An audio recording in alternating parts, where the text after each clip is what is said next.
అసలు ఎవరు బాధ్యత తీసుకుంటున్నారు, కేంద్రం తీసుకుంటుందా కదా, ఇది తేల్చాల్సిన అవసరం మటుకు చాలా ఉంది. ఓకే సార్, పవన్ కళ్యాణ్ గారు ఈరోజు కొన్ని వ్యాఖ్యలు చేశారు పిఠాపురంలో.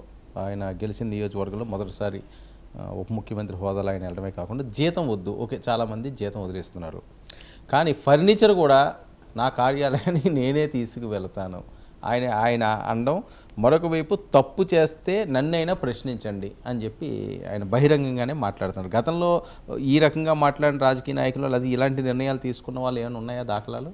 సార్ పవన్ కళ్యాణ్ బాగా చేశారు, ఆయన మాట్లాడింది బాగుంది, స్వాగతిద్దాం సార్. గతంలో మాట్లాడి వాళ్ళ స్టైల్స్లో రకరకాలుగా మాట్లాడిన వాళ్ళు ఉన్నారు సార్. పవన్ కళ్యాణ్కు ఫర్నిచర్ అసలు ఒక పెద్ద ఆయన ఆయనకి అది సమస్య కానే కాదు. నేను చెప్తున్నా, నేను మీకు ఒక విషయం చెప్తున్నా. అంతకంటే కూడా ఇందులో ఆసక్తికరమైనది ఏంటంటే, నేను జీతం తీసుకుందాం అనుకున్నాను, ఆయన ఇదివరకు నేను జీతం తీసుకుంటానని చెప్పాడు.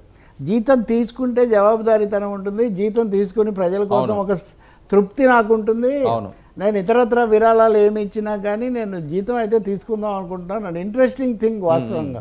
అప్పుడే ఇదేంటండి, రామారావు ₹1 తీసుకున్నాడు, లేదా జగన్ ఇంకెవరో ₹1 తీసుకు, ఇట్లాంటివి చెప్తూ ఉంటారు కదా. ఐ థింక్ రాజశేఖర్ ఎవరో ఇంకొక నాయకుడు కూడా. కాబట్టి అదే అప్పుడు ఆయన దాన్ని ఏమనుకుంటారనేది లేకుండా నాకు సాటిస్ఫాక్షన్ కోసం, జవాబుదారీతనం కోసం తీసుకుంటానన్నారు. ఇప్పుడు నేను తీసుకోవట్లేదు, ఎందుకంటే అక్కడ డబ్బులు లేవు, ఫండ్స్ లేవు. కాబట్టి ఇక్కడ ఆయన దాంట్లో చెప్తున్న మెసేజ్ ఏంటంటే, నేను జీతం తీసుకోను, జీతమే కాదు ఫర్నిచర్ కూడా తీసుకోను, నా ఆఫీస్లో కూడా ఎలాంటి మరమ్మతులు చేయకండి. మరమ్మతుల పేరుతో, ఇప్పుడు ఉదాహరణకు వాస్తు పేరుతో, మరమ్మతుల పేరుతో, టేస్ట్ పేరుతో, టేస్ట్ లేకపోతే ఇంకా అక్కడ ఉన్న అధికారులు మెహర్బానీ కోసం రకరకాలు చేస్తూ ఈరోజు ఇక్కడ ఉన్న దాన్ని తీసి అక్కడ పెట్టేది, ఈ వెనక ఇవన్నీ కూడా అవసరం ఏముంది?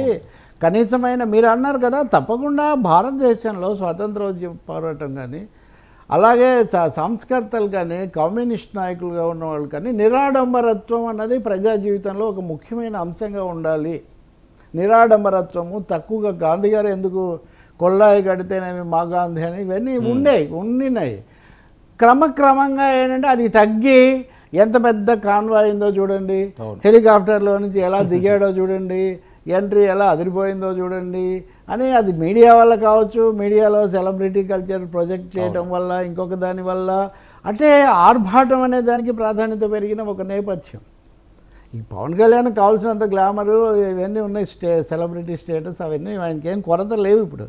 కాబట్టి ఆయన ఇప్పుడు మీరు ఉన్న ఆఫీస్ ఉంచండి బాబు, దానికోసం ఖర్చు పెట్టకండి, డబ్బులు లేవు, జీతము తీసుకోను, మీరు మరమ్మతుల కోసం కూడా డబ్బు తగలేయకండి, ఫర్నిచర్ కూడా నేనే తెచ్చుకుంటాను అనే ఒక మాట కూడా ఆయన చెప్తున్నారు. మామూలుగా సినిమా హీరోలో ఎన్టీఆర్ లాంటి కూడా తన చైతన్యం తీసుకొని రావడం చూశాను, అది ఎవరో అన్నారు. సినిమా వాళ్ళకి ఆ విధమైన ఇది కూడా ఉంటుంది. నిర్మాత బలహీనుడైతే, మంచివాడై బలహీనుడైతే కొంచెం తామే సపోర్ట్ చేసి పూర్తి చేయించడం అనే ఒక అలవాటు కూడా, ఒక యూనిట్. ఒక నటుడు, ఒక హీరో అంటే ఒక వ్యవస్థ, అతని మీద ఆధారపడి 100 కోట్లు. సో పవన్ కళ్యాణ్ ఇలా చెప్పడం అనేది స్వాగతించదగిన విషయమే.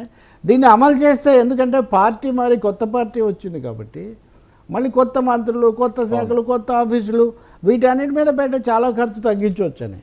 దీనికి కాంట్రాస్ట్గా పూర్తి తేడాగా ఆయన చెప్తుంది ఏంటి, అది రిషికొండ ప్యాలెస్ 600 కోట్లు పెట్టి భవనం కట్టారు. ఈ 600 కోట్లు మనం ఏదైనా పనులకు చేసి ఉండొచ్చు కదా.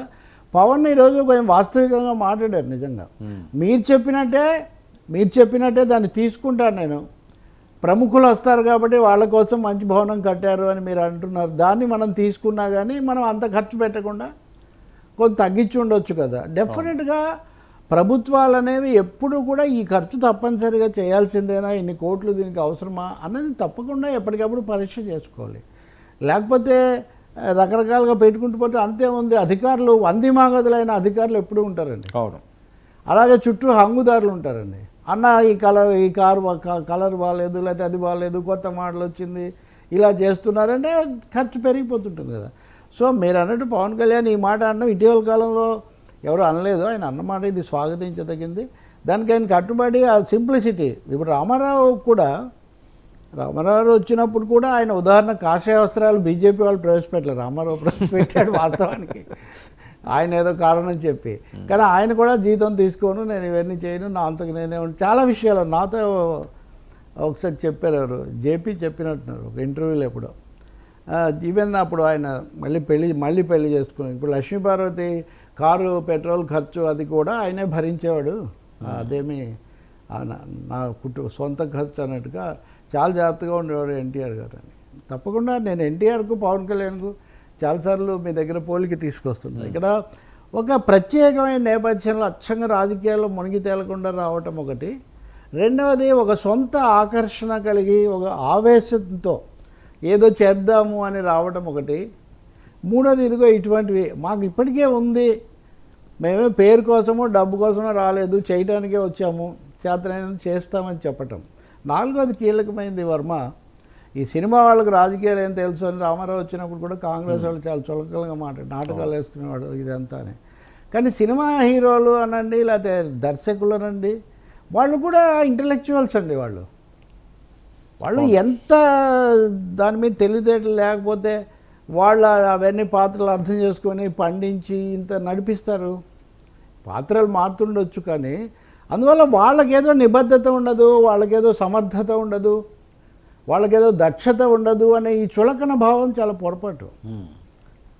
ఇప్పుడు ఈ మాటల్లో కనబడే లోతు నిబద్ధత అనేది నిలబెట్టుకుంటే తప్పకుండా ఆయనకు కాదు ఆయన పార్టీకి కూడా చాలా భవిష్యత్తు ఉంటుంది. ఇక్కడ ఇంకొక రామాయణంలో దీనిలో పిట్ట కథ ఒకటి వచ్చింది, అది కూడా వైసీపీ సోషల్ మీడియా వాళ్ళు. ఇప్పుడు రేవంత్ రెడ్డి భట్టి విక్రమార్క బొమ్మలు వేసుకొని కాంగ్రెస్ ప్రభుత్వం నడుస్తుంది కదా.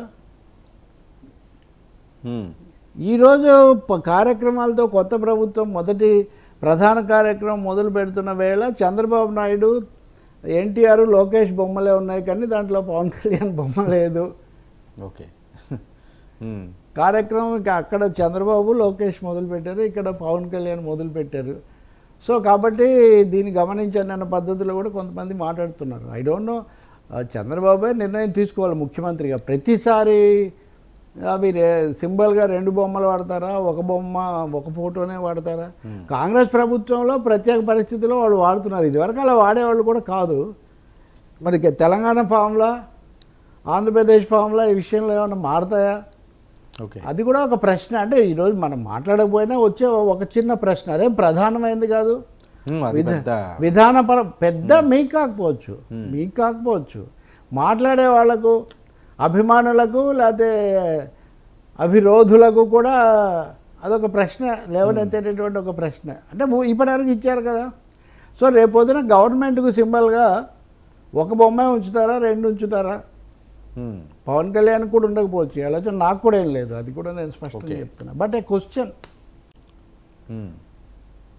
అంటే ఈ అంశం గురించి ఈయన పీఠాపురంలో తీశారు, ప్రారంభించారు. అదే ఇది ఇక్కడ చంద్రబాబు నాయుడు గారు లొకేషన్ వెంట పెట్టుకొని మంగళగిరిలో ప్రారంభించారు. అవును, అది ఓకే సార్. మరొక అంశం వర్మ తర్వాత అక్కడ అధికారులు, జిల్లాలకు సంబంధించిన వాళ్ళు. ఇంకోటి కూడా ఆయన పిఠాపురంకు నేను ప్రతి ఆల్టర్నేట్ వీక్ 2 వారాలకు ఒకసారి వస్తాను, ఇక్కడ జరిగేవన్నీ కూడా సమీక్ష చేస్తాను, వీటన్నిటికన్నారు. కొంత కొంచెం ఇంటరాక్షన్ కూడా ఆయన జరిపినటువంటి పరిస్థితి కూడా కనిపించింది. మొత్తం మీద సీరియస్ గవర్నెన్స్, పరిపాలన మీద తీవ్రంగా దృష్టి పెట్టడం అన్నది నా పద్ధతిగా ఉండబోతుంది.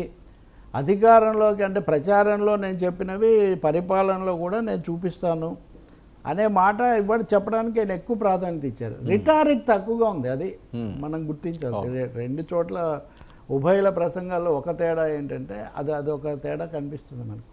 చంద్రబాబు కూడా కాలం మారింది, జగన్ కూడా నేర్చుకోవచ్చు, ఓడిపోయి ఎక్కడ ఉన్నారు. కానీ